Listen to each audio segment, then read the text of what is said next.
ప్రేక్షకులకి నమస్కారం. గోపురానికి స్వాగతం.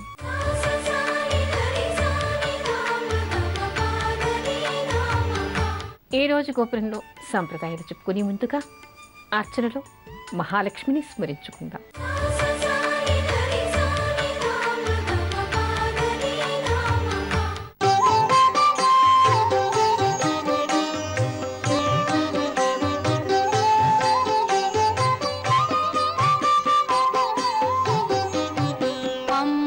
शाम्भवि चन्द्रमौळिरबला पर्णा उमा पार्वती. अम्बा शाम्भवि चन्द्रमौळिरबला पर्णा उमा पार्वती. काली हैमवती शिवा त्रिनयनी कात्यायनी भैरवी. सावित्री नवयौवना शुभकरी साम्राज्यलक्ष्मी प्रदा. श्रीराजराजेश्वरी चित्रोपि परदेवता भगवती श्रीराजराजेश्वरी.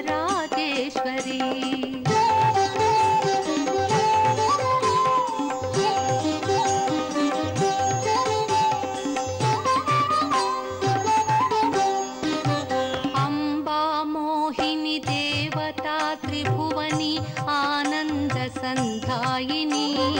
अम्बा मोहिनी देवता त्रिभुवनी आनंद संधायिनी. वाणी पल्लव पाणि वेणु मुरली गानप्रिया लोलिनी. कल्याणी उडुराज बिंबवदन धूम्राक्ष संहारिणी.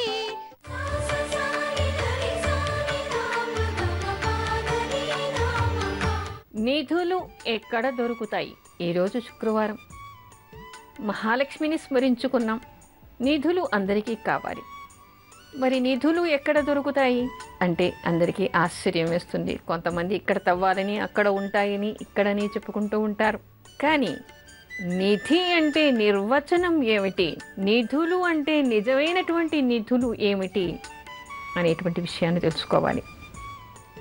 సాధారణంగా అందరూ అనుకునేటువంటి విషయం నిధులు అంటే బంగారము, అంటే మనకి లోపల ఎక్కడో భూమి లోపల దొరికేవో, ఎక్కడో గుప్తంగా ఉండేటువంటి గుప్తధనాలో, లంకె బిందులో పెద్దల నుంచి వచ్చినవి మనకి తెలియకుండా ఉన్నటువంటివి, లేదా చాలా సంపద ఉంది, బ్లాక్ మనీ కూడా ఉంది, లేదా పొలాలు, భూములు, బిల్డింగులు, కార్లు, బంగారము, వెండి, రత్నాలు, ఇలాంటివన్నీ చాలా ఉన్నటువంటి వాళ్ళ దగ్గర నిధులు ఉన్నాయి అని చెప్పుకుంటూ ఉంటారు. చాలా సంపదలు ఉన్నాయి అని చెప్పుకుంటూ ఉంటారు. మన దేశంలోనే కాదు, విదేశాల్లో కూడా చాలామంది దగ్గర ఇలాంటి సంపదలు చాలా చాలా ఉండేటువంటి అవకాశం ఉంది. నల్లధనం కూడా చాలా పోగవుతూ ఉంటుంది. విదేశాల్లో దాచుకుంటూ ఉంటారు. అబ్బో చాలా ఐశ్వర్యవంతులు, చాలా శ్రీమంతులు, చాలా గొప్పవాళ్ళు అని వాళ్ళకి ప్రత్యేకత ఇస్తూ ఉంటారు ప్రతి చోట. అయితే ఈ నిధులు వాళ్ళని అన్ని వేళలా కాపాడతాయా? ఒక యాక్సిడెంట్ అయింది, ఆ నిధులు యాక్సిడెంట్ నుంచి రక్షిస్తాయా? లేదా ఇంట్లో పిల్లలకి జీవితంలో సరిగ్గా ఉండదు, భర్త పోవడమో, వదిలేయటమో, పిల్లలు పుట్టకపోవడమో లాంటివేవో ఉంటాయి. ఎంత డబ్బు వెచ్చించినా దాన్ని వాళ్ళు తిరిగి ఇవ్వగలరా? ఒక మూగతనం ఉంది, ఒక చెవిటితనం ఉంది, ఒక అంధత్వం ఉంది, ఏదైనా ఒకటి మనకి శరీర అవయవ లోపం ఏర్పడింది, దాన్ని నిధులతో మన దగ్గర ఉన్నటువంటి సంపదతో తిరిగి పొందగలమా? మనం వైద్యం చేసుకుంటే అవయవ చికిత్స మాత్రమే చేస్తాం. కంటికి ఆపరేషన్ చేశారు అంటే కేవలం కంటిలో ఉండేటువంటి అవయవాల్ని మాత్రమే సరిచేసేటువంటి అవకాశం, కానీ చక్షురింద్రియమును ఇవ్వగలిగే శక్తి వైద్యులకి లేదు. చెవికి ఆపరేషన్ చేయొచ్చేమో, లోపాలని సరిదిద్దవచ్చేమో, కానీ శ్రవణేంద్రియాన్ని ఇచ్చేటువంటి శక్తి మాత్రం భగవంతుడికి మాత్రమే ఉంది. మాట్లాడలేకపోతున్నారు అంటే ఏదైనా వోకల్ కార్డ్స్లో ఇబ్బంది ఉంటే, వాయిస్ బాక్స్లో ఇబ్బంది ఉంటే ఆపరేషన్ చేసి సరి చేయవచ్చు, కానీ స్వరాన్ని మాట్లాడగలిగేటువంటి శక్తిని మాత్రం వైద్యులు ఇవ్వలేరు. మనిషి మరణిస్తున్నాడు అంటే ఏ సంపద వాళ్ళని కాపాడలేదు. ఇలా మనకి అనేక రకాలుగా జీవితంలో అనేక సంఘటనలు, దుఃఖాలు ఎదురవుతూ ఉంటాయి, దౌర్భాగ్యాలు ఎదురవుతూ ఉంటాయి, ఓడలు బళ్ళు, బళ్ళు ఓడలు అవుతూ ఉంటాయి. ఉన్నత స్థితికి ఎదిగి ఉంటారు, రోడ్డు మీద తిరిగేటువంటి అవకాశం వాళ్ళకి ఏర్పడుతూ ఉంటుంది. ఒక్కసారి కొన్నిసార్లు ఆధునికులే కాదు, పురాణ కాలంలో కూడా మనకి కనిపిస్తారు. నలరామ యుధిష్ఠర అని విధి వక్రించినప్పుడు ఏ రాజ్యాలు కానీ ఏ సంపదలు కానీ వెంట రాకుండా అగచాట్లు పడుతూ అడవుల్లో తిరిగేటువంటి అవకాశాలు ఏర్పడుతూ ఉంటాయి. అలాంటప్పుడు ఏవి మనని కాపాడుతాయి? ఏ నిధులు మనని కాపాడుతాయి అంటే, మనకి మన దేశంలో, ప్రపంచంలోని ఏ దేశంలో లేనటువంటి నిధులు మన దేశంలో మాత్రమే ఉన్నాయి. ప్రపంచంలో ఎవరికి అందుబాటులో లేనటువంటి గొప్ప విషయాలు గుప్తంగా మన దగ్గర మాత్రమే ఉన్నాయి. అలాంటి నిధులు ప్రతి వ్యక్తికి అవసరం. ఎందుకంటే జీవితంలో ఎప్పుడో ఒకప్పుడు ఏదో ఒక కష్టం ప్రతి మనిషికి ఎదురవుతూనే ఉంటుంది. అలా ఎదురైనప్పుడు మన దగ్గర ఉండేటువంటి సంపద మనకి కొంత సహకారం చేయవచ్చేమో, కానీ మనకు ఆశించినటువంటి ఫలితాన్ని మాత్రం ఇవ్వగలిగే శక్తి ఏ సంపదలకి, ఏ రూపాయి నోట్లకి, ఈ బంగారానికి లేదు. అదేవిధంగా మనకి దుఃఖం వచ్చినప్పుడు ఆ దుఃఖాన్ని తుడవగలిగే శక్తి మనకుండేటువంటి నైపుణ్యాలకి కానీ, మనకుండేటువంటి అధికారాలకి కానీ, మనకుండేటువంటి సంపదలకి కానీ లేదు. అవి కాపాడగలిగినటువంటి శక్తి దేనికి ఉంది? మనకి అత్యవసరం జీవితంలో మన దుఃఖాన్ని పోగొట్టాలి, మన కంటికి చూపునివ్వగలగాలి, మన చెవులకి వినగలిగే శక్తిని ఇవ్వగలగాలి, మరణ యోగాన్ని పోగొట్టగలగాలి, వైధవ్యాన్ని పోగొట్టగలగాలి, ఒక ఇల్లు కట్టుకోగలగాలి, ఒక రోగాన్ని నివారణ చేసుకోగలగాలి. మనకు ఉండేటువంటి దుఃఖాల నుంచి, పాపాల నుంచి, దౌర్భాగ్యం నుంచి మనకి దూరం కావాలి, అదృష్టం కావాలి, ఆత్మానందం కావాలి, ఆనందం కావాలి, సౌభాగ్యం కావాలి, ఆరోగ్యం కావాలి. దాన్ని ఏది ఇవ్వగలదు? అది ఇవ్వగలిగేటువంటి నిధులు మన దగ్గరే ఉన్నాయి, కానీ మనకి కనిపించటం లేదు. ఆధునికులకి హాస్యాస్పదంగా కూడా ఈ రోజుల్లో కనిపిస్తోంది. ఎందుకు అంటే రుచి చూస్తే కానీ దాని విలువ తెలియదు కదా. చిన్నప్పుడు కాకరకాయ ఎవరూ తినరు, షుగర్ వస్తే మాత్రం అదే పనిగా రసం పిండుకు తాగుతారు. ఎందుకు అంటే దాని విలువ అప్పుడు మాత్రమే తెలుస్తుంది. అదేవిధంగా మనకి గుప్త నిధులు ఉన్నాయి మన దేశంలో. అవి ఎక్కడ ఉన్నాయి? మన పురాణాల్లో, మన శాస్త్రాల్లో, మన వేదాల్లో ఉన్నాయి. ఇంతేనా ఇంతేనా అని చెప్పేసి నవ్వుతూ టీవీ ముందు నుంచి వెళ్ళిపోకండి, చెప్పేది పూర్తిగా వినండి. ఏమిటి అంటే, మన పురాణాల్లో అద్భుతాలు కనిపిస్తాయి. కేవలం కథనాల్లాగా మాత్రమే వాటిని చదవకండి. ఒక క్యారెక్టర్ని తీసుకుని రాముడు సీత అని విమర్శించినట్టుగాను, అగ్నిప్రవేశం చేయమంది రాముడికి అనుమానం అనేటువంటి శుష్కమైనటువంటి మాటలు మాట్లాడకండి. అడుగడుగునా మనం తెలుసుకోవలసినటువంటివి, ఉపయోగించుకోవలసినటువంటి ఎన్నో ధర్మ సూక్ష్మాలు వాటికి మనకి రామాయణంలో, భారతంలో, అష్టాదశ పురాణాల్లో, ఉపపురాణాల్లో, వేదాల్లో అనేకం కనిపిస్తాయి. ఇది అనుభవపూర్వకంగా చెప్తున్నటువంటి విషయం. ముందు నాకు కూడా తెలియదు, పెద్దవాళ్ళు చెప్తుంటే వినడం, నమ్మడం మాత్రమే చేసేదాన్ని. కానీ మనకి గోపురం ప్రారంభం తర్వాత కేవలం శాస్త్రాలు చూసి శాస్త్రాధారంగా మాత్రమే చెప్పాలి అని నిర్ణయించుకుని ప్రోగ్రాంలో చెప్పడం కోసం అని చెప్పేసి పురాణాలు చదవటం మొదలుపెట్టాను. ఒక్కొక్క దగ్గర ఒక్కొక్క మంత్రం గురించి చెప్తూ ఉంటే అద్భుతాలు కనిపిస్తూ ఉన్నాయి. ఏకాదశి వ్రతం చేస్తే, పుత్రద ఏకాదశి చేస్తే సంతానం కలుగుతుంది అని చెప్పిన తర్వాత దాన్ని పాటించిన వాళ్ళు, అమ్మ మాకు సంతానం కలిగింది అంటే ఒళ్ళు గగురు పొడుస్తోంది, ఆనందంతో తాండవం చేయాలి అనిపిస్తోంది. అంటే ఏమిటి? ఏకాదశికి ఉన్నటువంటి మహత్యం అంత గొప్పది. అది ఎక్కడుంది? పురాణాల్లో కనిపిస్తుంది మనకి. అదేవిధంగా మనం సాధారణంగా ఎప్పుడు చెప్పుకుంటూ ఉంటాం గరుధ్వజాయ నమః అని. ఒక ఆవిడికి కిడ్నీ ఇన్ఫెక్ట్ అయ్యి బాగా వాచిపోయి డాక్టర్లంతా కూడా 48 గంటల్లో చచ్చిపోతావు అని చెప్పిన తర్వాత ఏం చెయ్యాలో తెలియక, టీవీలో విన్నాను కదా, మరణావస్థలో ఉన్నాను, కనీసం చదువుకుందామని ఓం శ్రీ గరుడధ్వజాయ నమః అనేటువంటి నామాన్ని చదువుకోవటం వల్ల ఆవిడ బాగా అయ్యి మళ్ళీ వచ్చి స్కాన్ చేసుకుంటే నీకేమీ లేదు అని చెప్పారట. ఈ మధ్యనే 2 మెసేజ్లు వచ్చాయి. క్యాన్సర్ సస్పెక్ట్ చేస్తున్నట్టుగా ఒక దగ్గర రిపోర్ట్స్ వచ్చాయని, ఆ తర్వాత రెమెడీస్ చేసుకున్న తర్వాత మళ్ళీ బాంబేలో ఇంకో దగ్గర చేయించుకుంటే ఏమీ లేదు అనేటువంటి విషయం వాళ్ళకి తెలిసిందిట. ఇవి అద్భుతాలు కావా?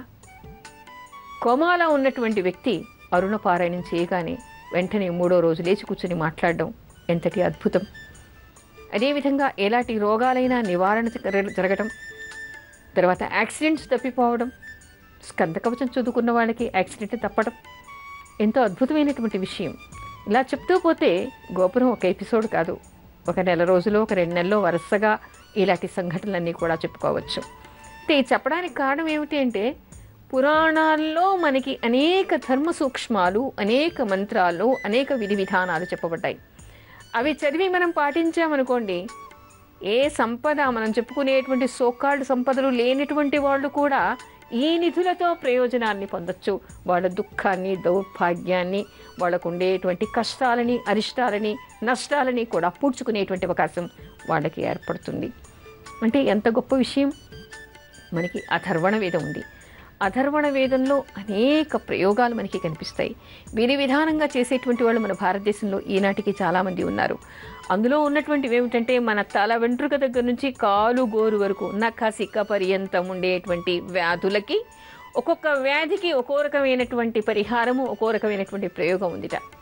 క్యాన్సర్ని కూడా తీసివేయగలిగేటువంటి శక్తి, ప్రయోగాలు మన దగ్గర మనకు అథర్వణ వేదంలో ఉన్నాయిట.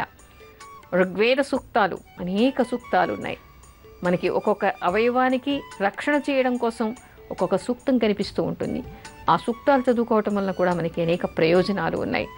అంటే ఎంత పెద్ద నిధి, గుప్త నిధి మన దగ్గర ఉంది. దాని విషయం మనం ఎందుకు తెలుసుకోలేకపోతున్నాం? చదవండి, పురాణాలు చదవండి, పురాణ వాంగ్మయం తెలుసుకోండి, దానిలో ఉండేటువంటి అద్భుతాల్ని తెలుసుకోండి. ఆ నిధుల కోసం మీరు వెతకండి, ఆ నిధులు తెలుసుకోండి, ఆ నిధులు దక్కించుకోండి. అవి మీ చెంత ఉన్నంత వరకు మీకు ఎలాంటి దురదృష్టము ఉండదు, ఎలాంటి దుఃఖము ఉండదు, ఎలాంటి నివారణ అయినా మీరు పొందగలిగేటువంటి అవకాశం మీకు చిక్కుతుంది. అందుకని ఇవన్నీ కూడా మన దగ్గర ఉండేటువంటి గొప్ప గుప్త నిధులు. అందుకని ఈ నిధులు ఎవరు ఎవరికి ఇచ్చినా తరిగిపోవు, ఎవరు ఎవరికి చెప్పినా లోపం ఉండదు. ఇవి తరిగిపోయేటువంటి నిధులు కాదు, భగవంతుడు మనకి ప్రసాదించినటువంటి నిధులు. ఇవి కేవలం మన భారతదేశంలో మాత్రమే ఉన్నాయి, మన హిందూ సాంప్రదాయంలో మాత్రమే ఉన్నాయి. అందుకని వీటిని అందరూ తెలుసుకోండి, వీటి ప్రయోజనాన్ని పొందండి. ఈ నిధుల కోసం వెతకడం ప్రారంభించండి, వాటిని మీరు అనుభవించండి, తద్వారా మేలు పొందండి. నిధుల కోసం మనం ఏం చెయ్యాలి? అబ్బో ఇప్పుడే విన్నాం కదా, మనం వెంటనే తెచ్చుకుని పురాణాలు చదివేసేయాలి, ఆ మంత్రాలన్నీ చదువుకోవాలి అని మాత్రం అనుకోకండి. ఎందుకు అంటే, ఏ విషయాన్ని ఏ విధంగా చేయాలి, ఏ ప్రయోగాన్ని ఏ విధంగా చేయాలి, ఏ మంత్రాన్ని ఏ విధంగా చేయాలి, ఎప్పుడు చదవాలి, ఎప్పుడు చదవకూడదు, దానికి ఉండేటువంటి నియమ నిబంధనలు ఏమిటి అనేటువంటి విషయం మీకు తెలియదు. ముందు కథనాలుగా మాత్రమే చదవండి. ఆ తర్వాత ఒక గురువుని ఎంచుకోండి. గురువు ద్వారా మాత్రమే మీరు దాన్ని తెలుసుకోండి, లేదా గురువుల ద్వారా మీరు వాటిని చేయించండి. ఎవరంటే వాళ్ళు నేను ఇది చేసేస్తాను అని మాత్రం అనుకోకండి. ఎందుకంటే ఇలాంటి మంత్రాలు చేయటానికి, ఇలాంటి ప్రయోగాలు చేయటానికి దాని విధి విధానాలు చేసేవాళ్ళు గురువుల ద్వారా నేర్చుకోవాలి. ఆ తర్వాత దాన్ని కొంతకాలం ఉపాసించాలి, అధ్యయనం చేయాలి, సిద్ధి పొందాలి. ఆ తర్వాత మాత్రమే చేయాలి. అయితే ఇక్కడ ఎవరికైనా ఏదైనా మంత్రం చెప్తే బజారుకి వెళ్తున్నారు, అది కొనుక్కుంటున్నారు, దాన్ని చేసేటువంటి ప్రయత్నం చేస్తూ ఉన్నారు. అందరూ అన్నిటినీ చేయటానికి అర్హులు కారు అనేటువంటి విషయాన్ని కూడా తెలుసుకోవాలి. గోపురంలో కామేశబద్ధ మాంగళ్య సూత్రశోభిత గంధర అనేటువంటి మంత్రాన్ని చెప్పినప్పుడు విడాకులైపోయిన తర్వాత 2 సార్లు అయిపోయిన తర్వాత 3వసారి కోసం చెప్పేసి పెళ్లి కావాలని ఈ మంత్రాన్ని చదువుకునే వాళ్ళు కనిపిస్తూ ఉన్నారు. ఆ విధంగా చేయకూడదు, అది మన భారతీయ సంస్కృతి కాదు. అదేవిధంగా ఎవరికో రుణపారాయణం అని చెప్తే పుస్తకాన్ని కొనుక్కొని అది కేవలం వేదోక్తంగా చేసేలాగానే మనకి కనిపిస్తుంది. ఉదాత్త అనుదాత్త స్వరాలతో మాత్రమే దాన్ని పఠించాలి. దానికి ఉండేటువంటి శబ్ద తరంగాలు చాలా పవర్ఫుల్గా ఉంటాయి. అలాంటిది పుస్తకం కొనుక్కొని ఇది ఎక్కడి నుంచి ఎక్కడి వరకు చదవాలి అని అడుగుతున్నారు. అసలు తెలుగు పలకటమే సరిగ్గా రానటువంటి వాళ్ళు కూడా ఆ విధంగా ఏదంటే అది నేను చేస్తాను, ఏదంటే అది నేను సాధిస్తాను అని అనుకోవడం ఒక మూఢత్వం అవుతుంది. ఆ విధంగా కాకుండా దాని గురించి సమగ్రంగా తెలిసినటువంటి గురువుల దగ్గరికి, పండితుల దగ్గరికి వెళ్ళి ముందు వారి చేత చేయించుకోండి. మీరు అవి చేసేప్పుడు కొన్ని నియమాల్ని పాటించాల్సి ఉంటుంది. అసత్యం ఆడకుండా కొన్ని వైదిక ధర్మాన్ని మీరు పాటించవలసినటువంటి అవసరం ఉంటుంది. వైదికంగా కాకపోయినా సహజంగానే కొంత క్రమశిక్షణతో కొంత నిష్ఠతో ఉండవలసినటువంటి అవసరం ఉంటుంది. ఎప్పుడు బ్రహ్మచర్యంతో ఉండాలి, ఎప్పుడు ఏకభుక్తం చేయాలి, ఎప్పుడు సాత్విక ఆహారం తినాలి, ఎప్పుడు ఏ మాసాల్లో ఏ సమయంలో ఏం తినాలి, ఏం తినకూడదు, ఏ విధమైనటువంటి నియమాల్ని పాటించాలి, మంత్రాన్ని ఏ సమయంలో చేయాలి, ఎక్కడ చేయాలి, ఏ విధంగా చేయాలి, దానికి ముందు వెనుక ఉండేటువంటి శాంతులు ఏమిటి, ఇలాంటి విషయాలన్నీ గురువులకే తెలుస్తాయి తప్ప మీకు తెలియవు. అందుకని ముందు పురాణాలన్నీ కొని ముందు కథనాలుగా తెలుసుకోండి, దానిలో ఏముందో తెలుసుకోండి. అప్పుడు ఏమవుతుంది, మీకు పరిపూర్ణ విశ్వాసం ఏర్పడుతుంది. విశ్వాసం ఏర్పడిన తర్వాత గురుముఖంగా మంత్రోపదేశం పొందండి. గురుముఖంగా మంత్రోపదేశం పొందినప్పుడు గురువు ఏ విధంగా చేయాలి, ఎవరు ఏ సమయంలో ఏం చేయాలి, ఏం చేయకూడదు అనేటువంటి విషయాలు గురువులు చెప్తారు. వాళ్ళ ఆదేశానుసారం వాళ్ళు చెప్పిన విధంగా మీరు వాటిని అధ్యయనం చేయడమో లేదా ఉపాసన చేయడమో చేశారనుకోండి, సరైనటువంటి ఫలితాన్ని మీరు పొందగలుగుతారు. లేదా పండితుల చేత మాత్రమే చేయించండి. అలా చేయించడం వలన ఈ నిధులు మీ దగ్గర ఉన్నాయని వీటి మీద ముఖ్యంగా మీకు నమ్మకం ఏర్పడినప్పుడు దానివల్ల సత్ఫలితాన్ని మీరు పొందేటువంటి అవకాశం ఏర్పడుతుంది. అనేక అగాధాల్ని దాటేటువంటి అవకాశం ఏర్పడుతుంది. విలువలు తెలుస్తాయి, మానవ విలువలు తెలుస్తాయి. అసలు పురాణాల్లో ఏమిటంటే చాలామంది చాలా అపహాస్యంగా మాట్లాడడం ఈ రోజుల్లో మనకి కనిపిస్తోంది. ఏమిటి అంటే అసలు పెద్దల పట్ల గౌరవం కానీ, పురాణాల పట్ల గౌరవం కానీ, వేదాల పట్ల గౌరవం కానీ కనిపించటం లేదు. అపహాస్యంగా తేలిగ్గా మాట్లాడేయడం, హాస్యంగా నవ్వేయటం, అందరూ పడి పడి నవ్వటం, దాన్ని అపహాస్యం చేయడం అన్నట్టుగా కనిపిస్తున్నాయి. అలా కాకుండా వాటి పట్ల మీరు నమ్మకం కలిగి ఉండండి. నమ్మకం కలిగినప్పుడు, ఎందుకంటే ప్రతి మనిషికి ఏదో ఒక సమయంలో ఆపద, మన క్లేశం వస్తూ ఉంటాయి. దానికి మనం ఏం చేశాము, ఏం పొరపాట్లు చేస్తున్నామని తరిచి చూసుకుంటే మంత్రోపదేశాలే కాదు, మన ప్రవర్తనలో మార్పు వచ్చినా కూడా చాలా వరకు మనకి పరిహారాలు జరుగుతాయి. మనం ఏం చెయ్యాలి, ఏమి చేయకూడదు అనేటువంటి విషయాలు కూడా మనకి పురాణాల్లో కనిపిస్తూ ఉంటాయి. ఏ సమయంలో ఏం చేయాలి, ఏ సమయంలో ఏం చేయకూడదు.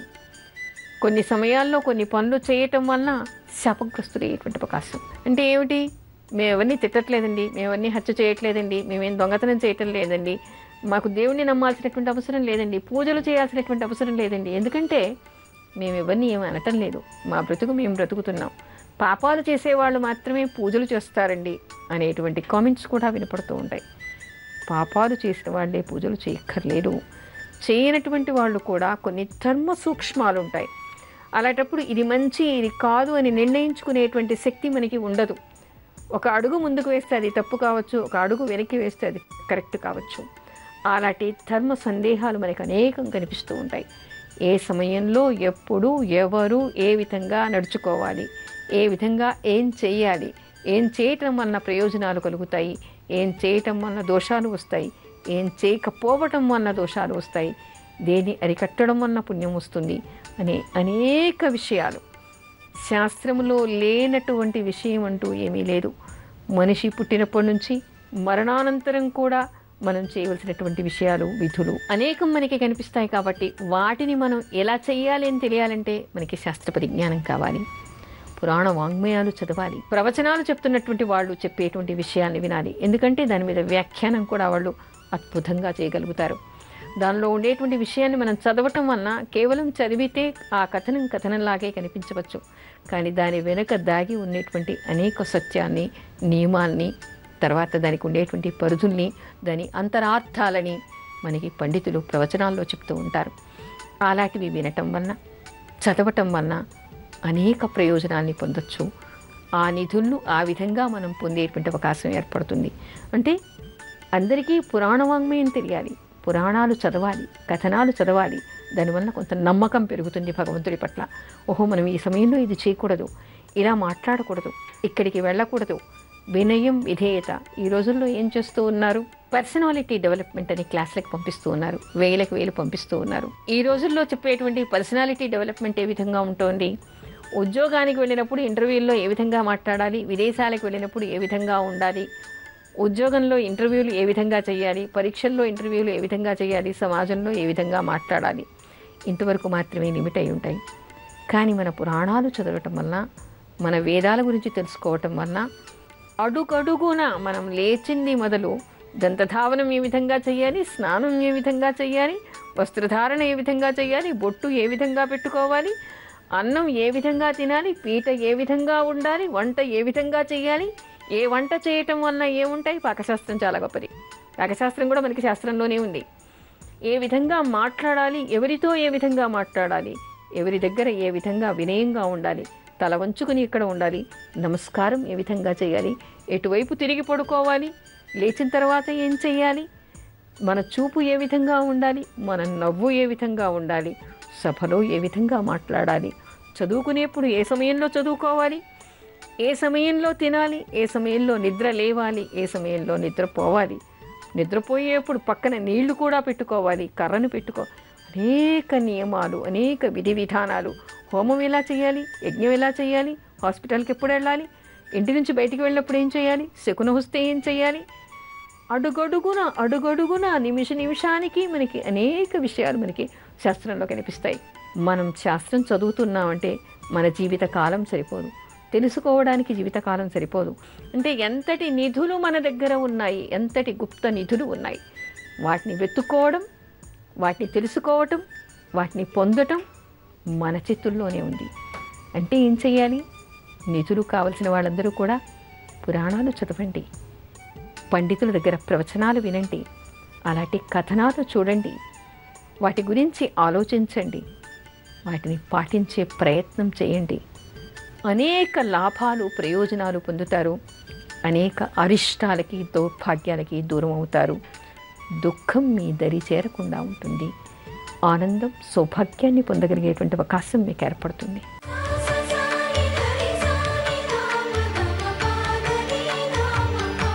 ఇవాల్టి మంత్రం ఓం ధ్రువాయ నమః. ఈ నామం ఎవరిది? విష్ణు సహస్రనామాల్లో మనకి కనిపిస్తుంది.